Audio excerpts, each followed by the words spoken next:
It's Sarah with Loaves and Dishes, and in today's video I am going to be showing you how to make this easy chicken tortilla soup in the slow cooker. So I'm going to put the whole recipe in the caption, or you can find it at loavesandishes.net. But this was super simple. You basically just dump everything in the crock pot and then cook it for a few hours. And then I added rotisserie chicken instead of like chicken breast or chicken thighs. But if you wanted to just add chicken breast to this, you could. You just would need to cook it for longer and then take the chicken out and shred it and then put it back in.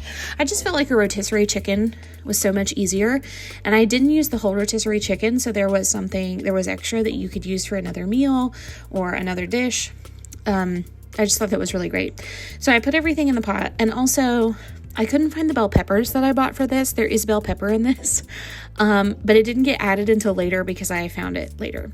So there I was, just adding the rotisserie chicken, and that's it. If you want to see more, be sure to check out loavesandishes.net, and I will see you in the next one. Bye.